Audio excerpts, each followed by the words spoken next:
Hi everyone, my name is Mary Anderson. I'm the Director of Career Services at the College of St. Scholastica. Here with you today to share information on cover letter writing, to give you both tips and strategies on how to do this successfully. Reminder that in the future, if you would like your documents reviewed, you can always submit them to resumes@css.edu. If you'd like to make an appointment, careers@css.edu. I've also listed our website on this slide and my personal email if you'd like to reach out to me that way. When we start talking about cover letter documents, I always like to back up and talk about all the different types of documents you might be writing or completing in order to apply for positions. So resumes and curriculum vitae CVs are one type of document. These are the facts about you. Your experiences, your education, your background tends to be 1 to 2 pages long. The cover letter is a letter that goes along with that resume. It's the narration. It's the introduction to you and why you're interested in the position and why you're a good candidate for this position. Personal statements for some of you, if you apply for graduate programs in the future, you will be writing these essays. Similarly to cover letters, you are sharing why your background and your skills and education are a good fit, but in this case, a good fit for a graduate program. Regardless of the type of document that you're writing, there are some common elements for all of them. It is a strong demonstration of your writing, so make sure you take time, you proof and proof it again, and leave time for several drafts. It's also helpful to just pause before you start writing the document to think about, why am I doing this? What do I want to share? How can I share that information? So the cover letter, if we do that, if we pause before you start writing and say, what is the purpose? Why am I writing this? Again, it's an introduction to you. It tells why you are submitting your application, why you are submitting your resume. It's a sales pitch, a quick commercial for yourself. It's a chance to give some real specific examples about why you are a good fit for the position. And it is one more way that a potential employer can evaluate your communication skills. In brief, it would be 3 to 5 paragraphs, 10 to 12 sentences, always 1 page or less. You want to distribute that information evenly across the page. And again, a narration or introduction to you. The format of the cover letter, the most standard format is called block left, fully blocked left. You can see in this small image, this is what it should look like. It's single space, double space between paragraphs, no indenting, everything runs flush left on the page. It is okay to use some type of personal letterhead up at the top. Just make sure you're not using a letterhead of your current employer as you're applying for a new position. Many people create their own personal letterhead that will run on the top of your resume and your cover letter, your thank you note, maybe even a reference page. So it would be your name and contact information. The content itself, so again, you begin with your name and contact information. You'd have a space, the date that you're submitting the cover letter, a space, the contact and information for the employer or the organization, another space, your salutation, your greeting, and then 3 to 4 paragraphs that are an introduction, why you, why them, and some type of conclusion. So let's go through each one of those. So the salutation, this is the greeting. On a cover letter, you do want a formal greeting. Best if you can find the name of the person who is the supervisor or the hiring manager for this particular position. And then you can address it to that specific person. If you know the preferred pronouns of the person, you can do Dear Mr. Manuel or Dear Miss Washington. If you don't, you can use first and last name, or if there's another title that goes with this person, doctor, professor, you can certainly use that as well. If you do some research and you just can't find the name of that person, then we would suggest you use the following for the salutations.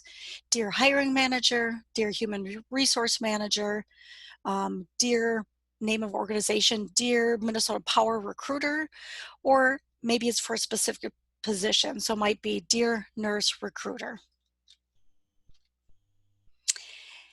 Once you've done that, you will start with your opening paragraph. Generally, you're stating why you're are applying for the position, which position you're applying for, a little bit about your background, your education, your experiences, and you can start with a quick pitch about why you're interested in them or why they should be interested in you, and then you're going to flush that out in the paragraphs that follow. The paragraph where you are focusing on why you want to share compelling reasons why you should be considered for the position. So you're highlighting your experiences or your skills in your education. You're really showcasing what you can contribute, demonstrating overall why you're a good fit. And it's really helpful for you to pause, go back and look at that position description again, and then highlight or summarize specific ways that you meet the qualifications that the employer or organization desires. A section or a paragraph should also be included on why them. This is really important. The employer wants to know that you're excited about their organization and really intrigued with the position for which you're applying for. So you're highlighting that. You're showing them that you are picking them specifically. Why are you interested in the position, the organization? Do you have any connections with this organization? Maybe you volunteered there or had an internship there. You might talk about how their mission and their goals align with your mission and your goals. Overall, you're emphasizing your knowledge of the organization. You want to end with a strong finish or a follow-up, so you restate your enthusiasm for the position. You thank the reader for their time and consideration. You restate sort of your background, your interests, and why that's a good fit, and then let them know what you hope the next step might be. So for example, you might say, I look forward to hearing from you to set up an interview time where I can further discuss my experiences and background. Few other quick tips. I'm going to start with what you don't want to do on the cover letter. So one of the things you don't want to do is focus on what you can't do. So skip that and focus all on what you can do.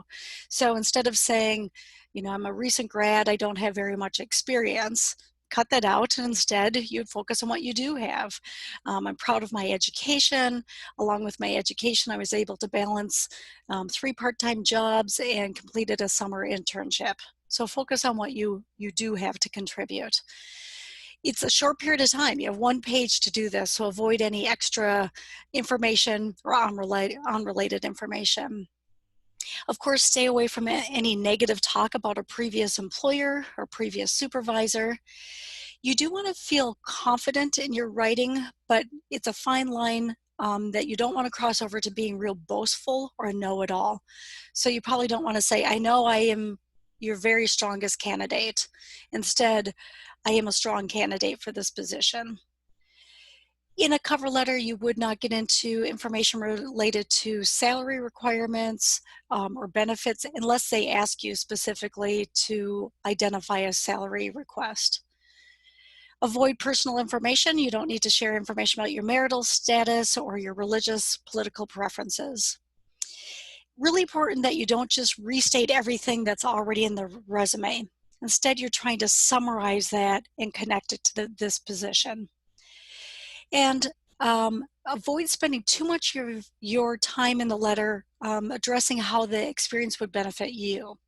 So instead of focusing on this internship would be great for me because it would do X, Y, and Z to help me, you might have a sentence related how it's tied to your career goals, but then you shift, in addition, here's what I would bring to that position.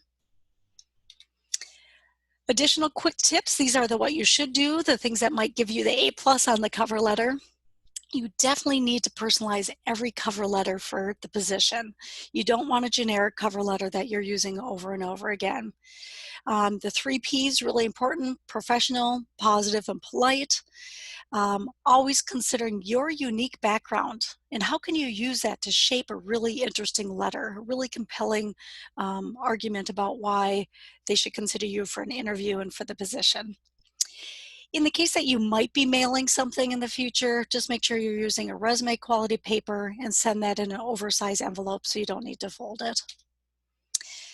So final takeaways, I like this. This comes from The Balance, and they put together this great image that I think really does cover the main things I want you to remember.